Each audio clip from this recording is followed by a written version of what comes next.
నామానికి మహిమ. చెరవచ్చిన మీ అందరికీ ప్రభునామం పేరిట వందనాలు.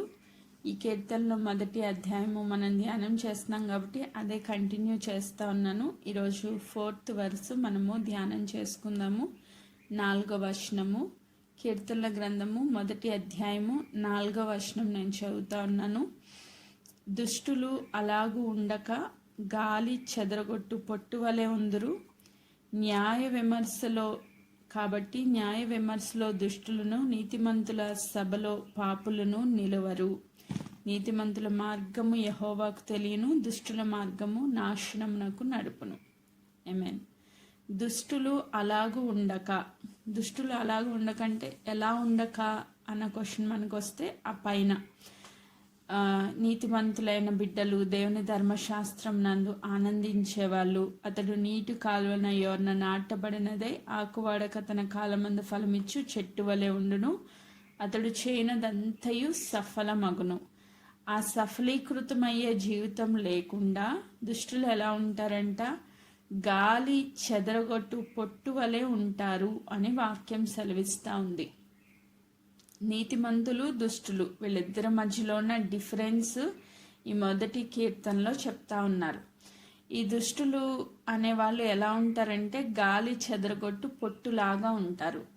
పొట్టు గాలి చెదరగొట్టడం ఏంటి అని గనక మనం ఒకసారి ఆలోచన చేస్తే మనందరికీ మ్యాక్సిమం వ్యవసాయం చేసే వాళ్ళందరికీ తెలుస్తుంది. పంట కోసిన తర్వాత దాన్ని నలిచి దాన్ని ఆరబెడతారు. సంథింగ్ ఇట్లా చేటతో దాన్ని ఎగిరేస్తూ ఉంటే గట్టి గింజలన్నీ ఒక కింద పడతాయి, పొట్టంతా ఎగిరి దూరంగా పడుతుంది. అంటే ఆ పని వాళ్ళు ఎందుకు చేస్తారు అంటే సెపరేషన్ కోసం, పొట్టుని సెపరేట్ చేయడానికి, గట్టి గింజల్ని వాళ్ళు గోడామ్స్లోకి పంపించడానికి, రెండాటిని సెపరేట్ చేయడానికి ఆ ప్రాసెస్ అనేది చేస్తూ ఉంటారు. ఎగ్జాక్ట్గా దాని వర్డ్ నాకు తెలియడం లేదు కాబట్టి మీకు అర్థమైందని నమ్ముతున్నాను. సో ఆ గట్టి గింజల్ని పొట్టుని సెపరేట్ చేయడానికి ఏదైతే వాళ్ళు ప్రాసెస్ చేస్తారో ఆ చేట్లో వేసి ఇట్లా ఎగరేస్తూ ఉన్నప్పుడు గాలికి ఆ పొట్టు ఎగిరి కొంచెం దూరంగా పడుతుంది అనమాట. సో ఈరోజు ఈ మాటలో నుంచి దేవుడు మనతో ఏం మాట్లాడతారు అన్నది మనము ఆలోచన చేద్దాం. మత్తయి సువార్త 3వ అధ్యాయానికి వచ్చేసరికి యేసుక్రీస్తు ప్రభువారి గురించి బాప్తిస్మిచ్చి యోహాను ఒక మాట మాట్లాడతారు. ఇక్కడ మత్తయి సువార్త 3వ అధ్యాయము 12వ వచనం నేను చదువుతా ఉన్నా. ఆయన చేట ఆయన చేతిలో ఉన్నది. ఆయన తన కళ్ళెమును బాగుగా శుభ్రము చేసి గోధుమలను కొట్టులో పోసి ఆరని అగ్నితో పొట్టును కాల్చివేయనని వారితో చెప్పెను. ఆమేన్.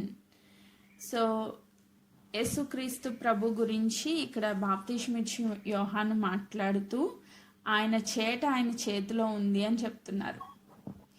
ఎవరి గురించి చెప్తున్నారు? యేసుక్రీస్తు ప్రభు గురించి చెప్తున్నారు. ఆయన అంటే ప్రభు చేతిలో ఏముందంట? చేట ఉందంట.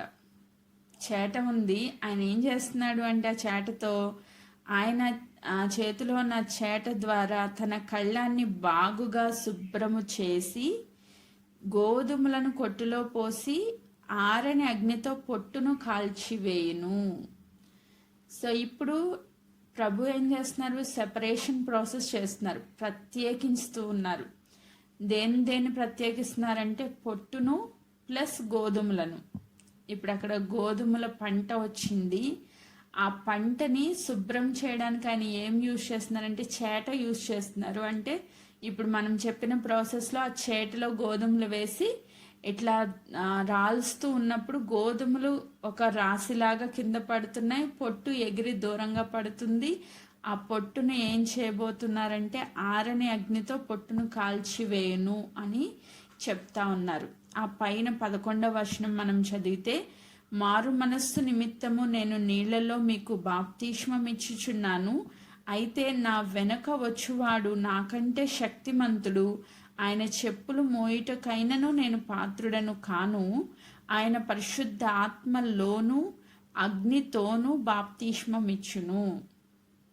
ఈ మాట నేను పరిశుద్ధాత్మ గురించి 40 దినాల్లో మనం డిస్కస్ చేసాం ఆల్రెడీ. చాలామంది కొత్త వాళ్ళు ఉండవచ్చు, అందుకని మరొకసారి జ్ఞాపకం చేస్తూ ఉన్నాను. యేసుక్రీస్తు ప్రభువారు వచ్చినప్పుడు ఆయన కూడా బాప్తీసం ఇస్తారు. మనము పాస్టర్స్ ద్వారా నీటి బాప్తీసం తీసుకుంటాం. ఆ నీటి బాప్తీసం దేనికి గుర్తు అంటే, ఈ లోకంలో నుంచి మనం ప్రత్యేకించబడి యేసుక్రీస్తు ప్రభుని నిజరక్షకుడిగా అంగీకరించి సంఘం ఎదుట, సమాజం ఎదుట సాక్ష్యమిస్తూ నీటి బాప్తీసంలోనికి వెళ్ళిన తర్వాత యేసుక్రీస్తు ప్రభువారిని హృదయమందు సంపూర్ణ విశ్వాసంతో నమ్మిన తర్వాత యేసుక్రీస్తు ప్రభువారు ఆత్మీయంగా మనకి బాప్తీసం ఇస్తారు. ఎలాంటి బాప్తీసం ఇస్తారు అని ఇక్కడ చెప్తున్నారంటే, ఆయన పరిశుద్ధాత్మతో ఆయన ఎవరికి బాప్తీసం ఇస్తారు? ఆయన యందు విశ్వాసం ఉంచిన వారికి బాప్తీసం ఇస్తారు. రెండవది అగ్ని బాప్తీస్మం కూడా ఉంది. ఈ అగ్ని బాప్తీస్మం ఎవరికి అంటే పొట్టుకనమాట. అంటే యేసుక్రీస్తు ప్రభువుని అందు విశ్వాసము ఉంచలేని వారికి ఆ పొట్టు, గట్టి గింజకేమో పరిశుద్ధాత్మ బాప్తీస్మము, పొట్టుకేమో అగ్ని బాప్తీస్మము. సో ఆ రోజు మనం చూసాం, మళ్ళీ ఒకసారి జ్ఞాపకం చేస్తున్నాను. ఈ గట్టి గింజలు, గోధుమ గింజలు ఏవైతే ఉన్నాయో వాటికి పరిశుద్ధాత్మ బాప్తీసం. నిన్నటి దినాన్ని చూసాం కదా, అతడు చేయనదంతయు సఫలమవును. ఎలా సఫలమవుద్ది? అతడు నీటి కాలువన ఎవరన నాటబడిన చెట్టులాగున్నప్పుడు, అంటే పరిశుద్ధాత్మ చేత నింపబడినప్పుడు, ఆయన ఆత్మఫలం ఫలించినప్పుడు అతను చేయనంతయు సఫలమగును అని నిన్నటి దినాన్ని మనం నేర్చుకున్నాం. సో ఆ దేవుని యొక్క ధర్మశాస్త్రం యందు ఆనందించి ధ్యానించే వ్యక్తుల జీవితంలో పరిశుద్ధాత్మ బాప్తీసం పొందుతారు.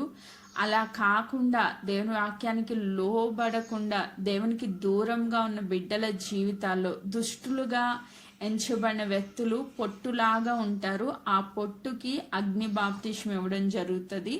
అది రెండవ మరణము. దానిలో ఇంకా తప్పించుకునేవాడు ఎవడూ లేడు.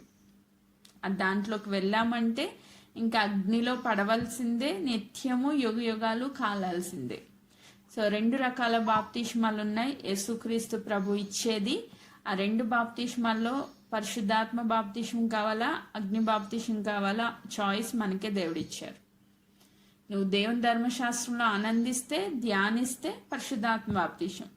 లేదు నాకు వాక్యం వద్దు, నా ఇష్టానుసారంగా నేను ఈ లోకంలో జీవిస్తాను అని పొట్టులా ఉంటాను అంటే నేను దేవుడు గాలికి చెదరగొట్టినట్టు చెదరగొడతారు, తీసుకెళ్ళి ఆరని అగ్నిలో వేస్తారు. అగ్ని ఎల్లప్పుడూ కాలుతూ ఉంటుంది. అయితే మలాకీ గ్రంథకర్త రాస్తారు. మలాకీ గ్రంథము, ఈ మాట కూడా ఒకసారి చదువుదాం. 3వ అధ్యాయము 2వ వచనం నుంచి 4వ వచనాలు నేను చదువుతున్నా. అయితే ఆయన వచ్చు దినము ఎవరు సహింపగలరు? ఆయన అగుపడగా ఎవరు ఓర్వగలరు? ఆయన కంసాలి అగ్ని వంటివాడు, చాకలి వాని సబ్బు వంటివాడు. వెండిని శోధించి నిర్మలము చేయువాడునైనట్లు కూర్చుండి ఉండును. లేవీలు నీతి అనుసరించి యెహోవాకు నైవేద్యం చేయనట్లు వెండి బంగారములను నిర్మలము చేయు రీతిని ఆయన వారిని నిర్మలులను చేయును. ఇక్కడ కూడా ఒక అగ్ని కనబడుతూ ఉంది మనకి. యేసుక్రీస్తు ప్రభు 2వ రాకడలో ఆయన ఎలా కనబడతారు అంటే, ఆయన కంసాలి అగ్ని వంటి వాడిగా కనబడతారంట. కంసాలి అగ్ని వంటి వాడు అంటే ఏంటి? కంసాలి అగ్ని ఎందుకు యూజ్ చేస్తాడు అంటే ప్యూరిఫికేషన్, అంటే వాళ్ళ ఆ బంగారంలో కానీ వెండిలో కానీ ఉన్న మస్టు తొలగించడానికి అగ్నిలో పుటం వేస్తూ ఉంటాడు. సో యేసుక్రీస్తు ప్రభు కూడా 2వ రాకడలో కంసాలి అగ్ని వంటి వాడు, చాకలి వాని సబ్బు వంటి వాడు. అంటే మనలో ఉన్న మస్ట్ అంతా కాలిపోద్ది. మనం ఏం చేయబడతామంటే మహిమా స్వరూపాన్ని ధరించుకుంటాం. ఈ ఫిజికల్ బాడీ కానీ, ఈ టెంప్టేషన్స్ కానీ ఇవన్నీ వెళ్ళిపోతాయి. కాల్చి వేయబడి శుద్ధ సువర్ణముగా మహిమా రూపంలోనికి మార్చబడి ప్రభువుని చేరుకుంటాం. అంటే నీతిమంతులకు కూడా అగ్ని ఉంటుంది, దుష్టులకు కూడా అగ్ని ఉంటుంది. నీతిమంతులకి ఎందుకు యూజ్ చేస్తారు అగ్ని అంటే, మనలో ఉన్న మస్టుని కాల్చడానికి యూజ్ చేస్తారు. ఆమేన్. దీని గురించి లేవీలు నీతిని అనుసరించి యెహోవాకు నైవేద్యము చేయునట్లు వెండి బంగారములను నిర్మలము చేయు రీతిని ఆయన వారిని నిర్మలులుగా చేయును. 4వ వచనం. ఇప్పుడు అప్పుడు మునుపటి దినముల్లో ఉండినట్లు పూర్వపు సంవత్సరంలో ఉండినట్లు యూదావారును యెరూషలేము నివాసులను చేయు నైవేద్యములు యెహోవాకు ఇంపుగా ఉండును. నువ్వు దేవుడికి ఇంపైన సువాసనగా పరిమళ ధూపముగా నైవేద్యము సమర్పించాలి అంటే ఈ రోజున నీవు అగ్నిలో పుటం వేయబడాలి. ఆమేన్. ఈరోజు నువ్వు ఎవరు అని గనక ఒకసారి ఆలోచిస్తే మనము రాజులైన యాజక సమూహము కదా. యాజకుడు ఏం చేయాలా? ప్రతి దినము ధూపం వేయాలి, ప్రతిరోజు దేవునికి నైవేద్యాన్ని సమర్పించాలి. నైవేద్యం సమర్పించినప్పుడు అది అంగీకార యోగ్యముగా ఉండాలి అంటే, దేవుడు దాన్ని యాక్సెప్ట్ చేయాలి అంటే, అది దేవునికి ఇంపైన సువాసనగా ఉండాలి అంటే నువ్వు ఏ స్టాండర్డ్స్లో ఉండాలి అంటే లేవీలు నీతి అనుసరించినట్లు.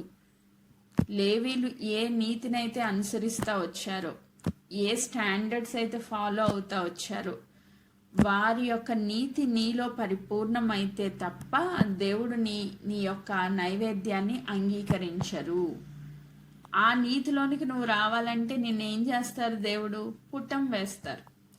పుటం వేయడం అంటే మీనింగ్ ఏంటి? శ్రమల గుండా నడిపిస్తారు. అయ్యో దేవుడిని నమ్మేసుకున్నాను కదా, నాకు జాబ్ వచ్చేయాలి, పెళ్ళి అయిపోవాలి, పిల్లలు పుట్టేయాలి, మంచిగా సెటిల్ అయిపోవాలి, నాకు ఏ కష్టం రావద్దు అంటే కుదరదు. నీలో చాలా శరీర కోరికలు ఉంటాయి, టెంపర్ ఉంటుంది, గర్వం ఉంటుంది, అహంకారం ఉంటుంది. నిన్ను నువ్వు తగ్గించుకోలేవు, దేవుని మాట వినలేవు, నీ ఇష్టానుసారంగా జీవిస్తావు. అవన్నీ కట్ చేయాలంటే తీసుకెళ్ళి పుటంలో వేయాలి. లేవీల నీతిలోనికి నిన్ను తీసుకుని రావడానికి అంటే దేవుని యొక్క స్టాండర్డ్స్లోనికి నిన్ను తీసుకుని రావడానికి నీకు ఏదైతే ఎక్కువగా ఉందో ఎక్స్ట్రాస్ కట్ చేయడానికి తీసుకెళ్ళి పుటంలో వేస్తారు. ఎక్స్ట్రాస్ అంటే ఏంటి? నీలో ఉన్న గర్వం, నీలో ఉన్న శరీర క్రియలు, నీలో ఉన్న కోపము, నీలో ఉన్న అసహనం, నీలో ఉన్న మొండితనం, ఇవన్నీ దేవునికి ఇష్టం లేదు. అవన్నీ అలా ఉంచుకుని నువ్వు దేవుని సన్నిధికి వచ్చి అబ్బా తండ్రి అని ప్రార్థన చేస్తే ఆయన వినేస్తారు అని అనుకుంటున్నారేమో. ఆయన వినరు, నిన్ను తీసుకెళ్ళి అగ్నిలో వేస్తారు. ఎందుకంటే నువ్వు స్వచ్ఛ సువర్ణంగా మార్చబడి అప్పుడు చేతులెత్తి ప్రార్థన చేస్తే అది సాయంకాలం నైవేద్యంగా ఆయన స్వీకరిస్తారు. ఆమేన్. అంటే నీతిమంతులకి అగ్ని ఉంది, దుష్టుడికి కూడా అగ్ని ఉంది. నీతిమంతుల అగ్ని ఎలా ఉంటుందంటే ఇర్మియా గ్రంథంలో రాయబడుతుంది. చాలా ఎక్సలెంట్ వర్డ్. ఒకసారి చూద్దాం. ఇర్మియా గ్రంథము 20వ అధ్యాయము,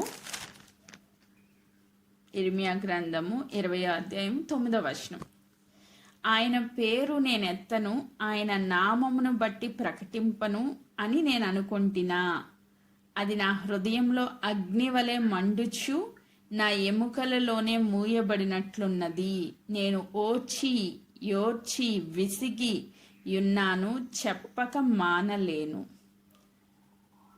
ఇర్మియా భక్తుడు అనుకుంటున్నాడంట, రాజుల దగ్గరికి వెళ్ళి నువ్వు నాశనం అయిపోతావని చెప్పమంటున్నారంట దేవుడు.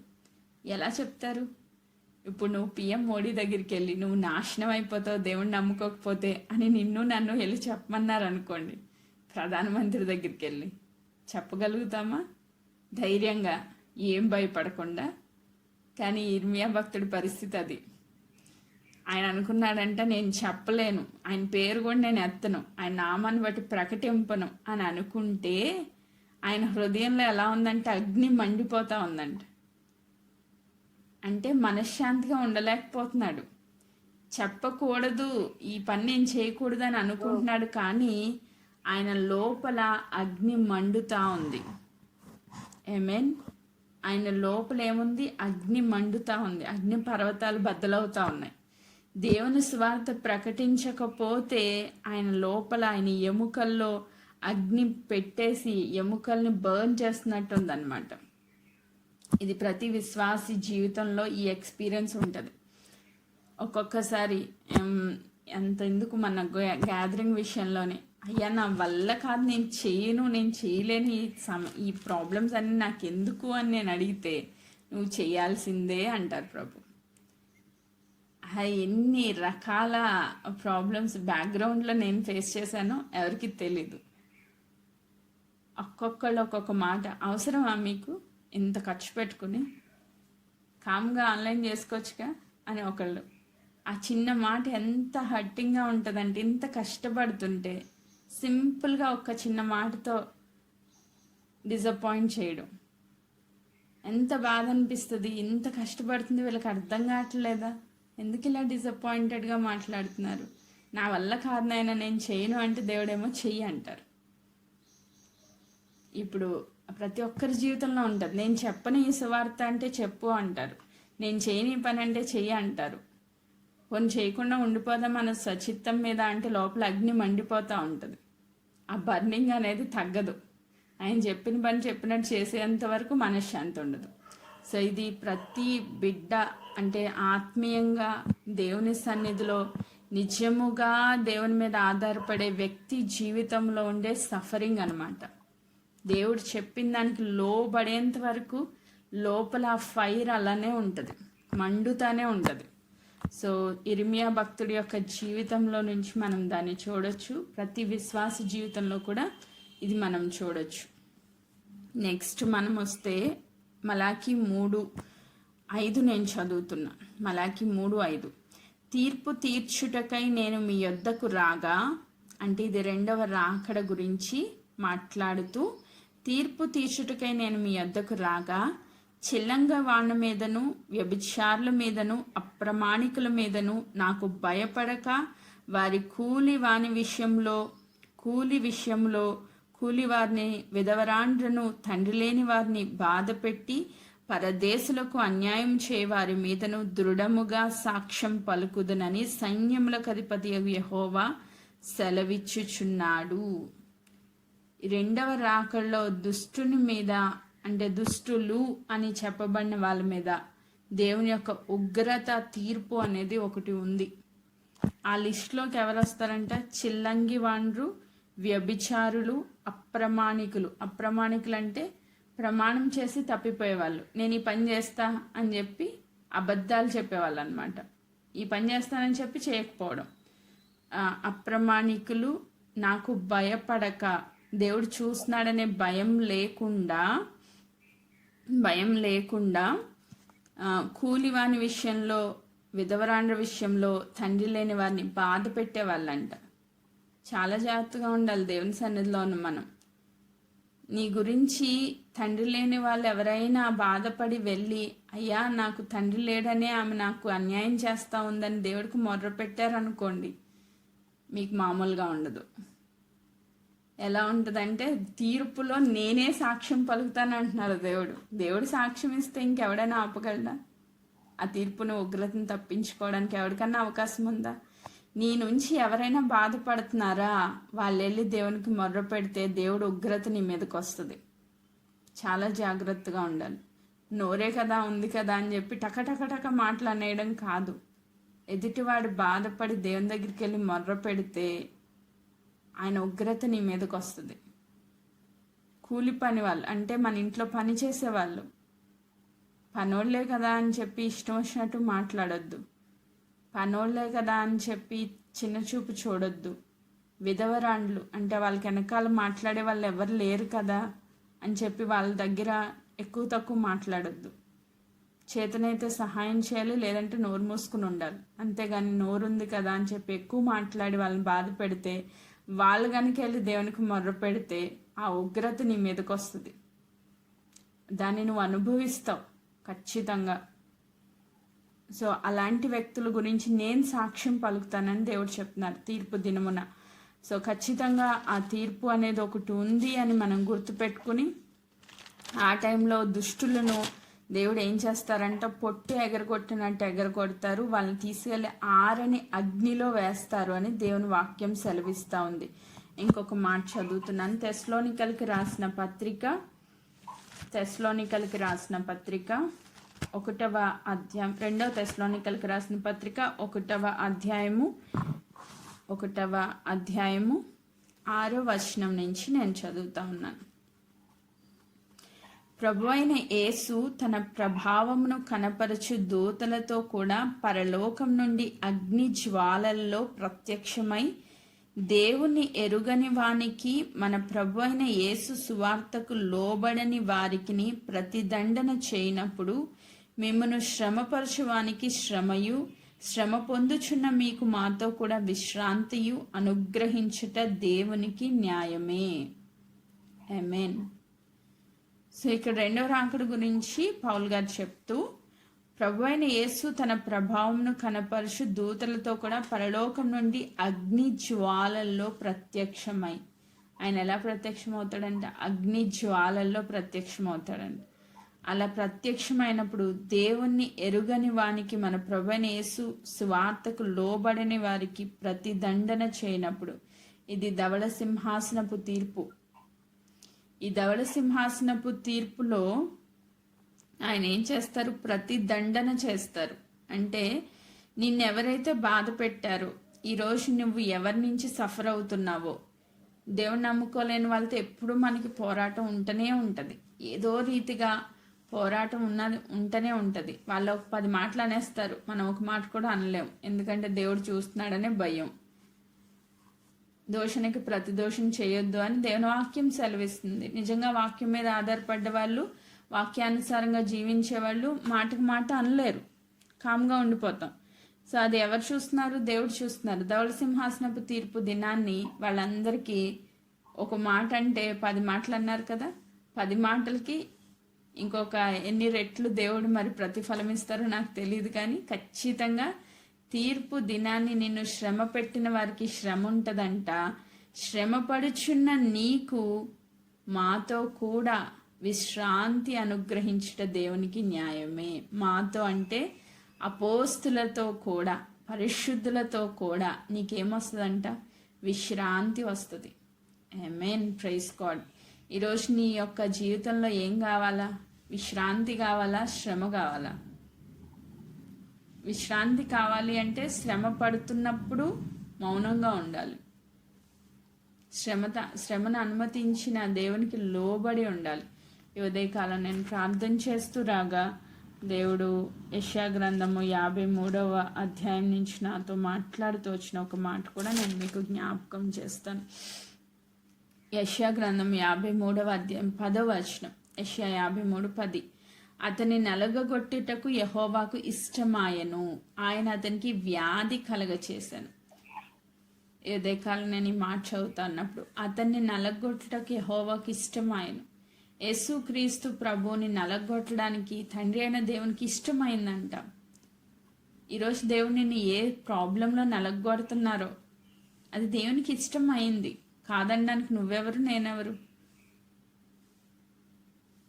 ఆయన అతనికి వ్యాధి కలగజేసెను.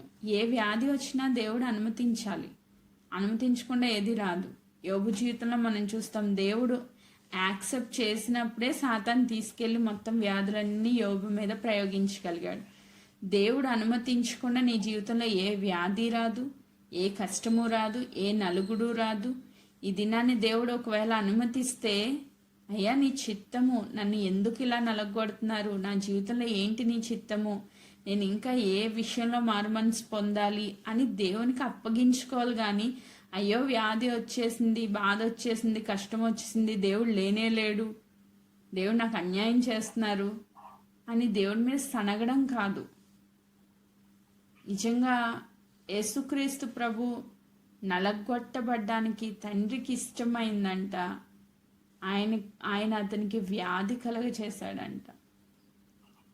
ఉదయకాలం ఈ మాట చదువుతున్నప్పుడు, నిజమే ప్రభువా, మమ్మల్ని నలగొట్టడం మీకు ఇష్టమైతే మేము దాన్ని అంగీకరిస్తున్నాము అని నేను ప్రార్థన చేసుకున్నా. ఎస్, నీ జీవితంలో వచ్చే ప్రతి ప్రాబ్లం వెనకాల దేవునికి ఒక ఉద్దేశం ఉంటుంది. ఏదర్ నేను కరెక్ట్ చేయడానికన్నా అయి ఉండొచ్చు, నిన్ను పరిశుద్ధురాలుగా మార్చడానికైనా అయి ఉండొచ్చు, దేవునికి అతి సమీపంగా నిన్ను రావడానికైనా అయి ఉండొచ్చు, ఒక గొప్ప సాక్ష్యాన్ని నీలో నుంచి దేవుడు తీసుకురావడానికైనా అయి ఉండొచ్చు. సంథింగ్, ఒక ఉద్దేశం అయితే ఖచ్చితంగా ఉంటుంది. ఆ రోజు యేసుక్రీస్తు ప్రభు నలగొట్టబడ్డానికి ఇష్టపడకపోతే, ఆ వ్యాధిని అనుభవించడానికి ఇష్టపడకపోతే ఈరోజు మనం అందరం రోగగ్రస్తులుగానే ఉండేవాళ్ళం. మన వ్యాధులన్నీ ఆయన అనుభవించాడు కాబట్టి ఈరోజు మనం ఆరోగ్యంగా ఉన్నాం. మన కష్టాలన్నీ ఆయన పడ్డాడు కాబట్టి ఈరోజు మనం పరిశుద్ధులుగా ఉన్నాం, నీతిమంతులుగా ఎంచబడుతూ ఉన్నాం. నేను అనుభవించిన ప్రభువా, నాకొద్దు ఈ సమస్యలు, నాకొద్దు ఈ శ్రమలు, నాకొద్దు ఈ వ్యాధి అంటే నీ ద్వారా ఎవరికి విడుదల అనేది రాదు. అదే చెప్తారు ఆ కింద మనం చదివితే, అతడు తను తానే అపరాధ పరిహారార్థ బలి చేయగా అతని సంతానము చూచును, అతడు దీర్ఘాయుష్మంతుడగును, యెహోవా ఉద్దేశము అతని వలన సఫలమగును. నిజముగా దేవునికి మనము లోబడితే, సమస్యల్లో, వ్యాధులలో, కష్టంలో దేవునికి లోబడితే నీ ద్వారా దేవుని ఉద్దేశం సఫలీకృతం అవుతుంది. ఆమేన్. దేవునికి ఒక ఉద్దేశం ఉంది, అది సఫలీకృతం అవ్వాలి అంటే దేవుని చిత్తానికి నువ్వు తల ఒగ్గాల్సిందే. దేవుడు ఎందుకు ఇలా చేస్తున్నాడు? చాలామంది ప్రశ్నిస్తారు నాకు ఫోన్ చేసినప్పుడు వాళ్ళకున్న సమస్యలను బట్టి, దేవుడు ఎందుకు ఇలా చేస్తున్నాడండి, దేవుడు నాకు అన్యాయం చేసేస్తున్నాడు అన్నట్టు మాట్లాడుతూ ఉంటారు. ఎప్పుడూ దేవుడు అన్యాయం చేయడు. దేవుడు దుష్కార్యం చేయట అసంభవం అంట, అది జరగనే జరగదు. దేవుడు అన్యాయం చేయట అసంభవం, అది నీ జీవితంలో ఎట్టి పరిస్థితిలో జరగదు. ఈరోజు ఒకవేళ దేవుడు నలగొడుతున్నాడు అంటే తనకు ఒక ఉద్దేశం ఉంది, ఆ ఉద్దేశం సఫలీకృతం అవడానికే దేవుడు నీ జీవితంలో కొన్ని సమస్యలు అనుమతిస్తూ ఉన్నారు. ఆ సమస్యల గుండా నువ్వు వెళ్తా ఉన్నప్పుడు నిన్ను ప్యూరిఫై చేస్తారు. ప్యూరిఫై అయిన వ్యక్తివి అయితే నీ జీవితం ఎలా ఉంటుందంటే, నీటి కాలువల ఎవరైనా నాటబడిన చెట్టు వలె, ఆకు వాడక తన కాలమందు ఫలమిచ్చు చెట్టు వలె ఉంటుంది. అతని చేయందంతయు సఫలమగును అన్న వాగ్దానం నీ జీవితంలో సంపూర్ణంగా నెరవేర్చబడుతుంది. లేదు ప్రభువా నేను అలా ఉండను అని అంటే ఏం చేయాలంట? దుష్టులు లాగుంటారు. దుష్టుడు ఏం చేస్తాడు? తన ఇష్టానుసారంగా తిరుగుతాడు. అప్పుడు దేవుడు ఏం చేస్తారు? గాలేసి ఎగరగొడతారు పొట్టులాగా. ఎగిరిపోతే నువ్వు గట్టి గింజవు, కాకపోతే ఎగిరిపోతావు. అంటే పొట్టు ఒకటే కాదండి, కొంచెం పొల్లు గింజల్లాగా ఉంటాయి. అంటే లోపల ఏమి ఉండదు, పైకి మాత్రం గింజలాగే కనబడుతుంది, లోపలంతా డొల్ల. అంటే పైకి విశ్వాసలా ఉండి లోపల మొత్తం మ్యాటర్ లేకుండా, మారు మనసు లేకుండా నీ ఇష్టానుసారంగా జీవిస్తూ పైకి మాత్రం గొప్ప విశ్వాసలాగా కనబడతా ఉన్నా కూడా నిన్ను కూడా దేవుడు ఎగరగొడతారు. గాలికి అవి కూడా ఎగురుతాయి కదా. ఫోర్స్ఫుల్గా గాలి పెట్టారనుకోండి, పొల్లు గింజలు కూడా ఎగిరిపోతాయి. గట్టి గింజ అయితేనే కింద పడుద్ది, దేవుని కొట్టులోకి వెళ్తుంది. లేకపోతే పొల్లు గింజ అయితే అది కూడా ఎగిరిపోద్ది. సో అలా ఎగిరిపోయే వ్యక్తిగా కాకుండా దేవుని సన్నిధిలో గట్టి గింజల్లాగా ఉంటున్నామా అన్నది ఒక్కసారి మనం ఆలోచన చేసుకుందాం. ఈరోజు నువ్వు దుష్టునిలాగా, పొట్టులాగా ఉన్నావా, పొల్లు గింజలాగా ఉన్నావా, లేక దేవుని సన్నిధిలో నీతిమంతుడిగా గోధుమ గింజలా, గట్టి గింజలాగా ఉన్నావా? ఒకవేళ నువ్వు నలగొట్టడానికి దేవుడు ఇష్టపడితే, నలపడానికి దేవుడు ఇష్టపడితే నలగొట్టబడ్డానికి నువ్వు ఇష్టపడుతున్నావా? లేదా దేవుని చిత్తానికి వ్యతిరేకంగా వెళ్తూ సణుగుతూ గొణుగుతూ ఆయన ఉద్దేశాలు నీ జీవితంలో నెరవేర్చబడకుండా అడ్డుపడుతున్నావా? ఒకసారి చెక్ చేసుకుందాం. ఒకవేళ దేవుని చిత్తంలో కనుక నువ్వు ఉంటే సంతోషం, నిన్ను బట్టి దేవుడు ఎంతో సంతోషిస్తారు. నిన్ను ఒక మంచి మస్తకి వృక్షంలాగా దేవుడు నిన్ను దీవిస్తారు. అట్టి కృపను దేవుడు అనుగ్రహించునుగాక. దేవుడి వాక్య భాగాన్ని దీవించునుగాక. ఆమెన్.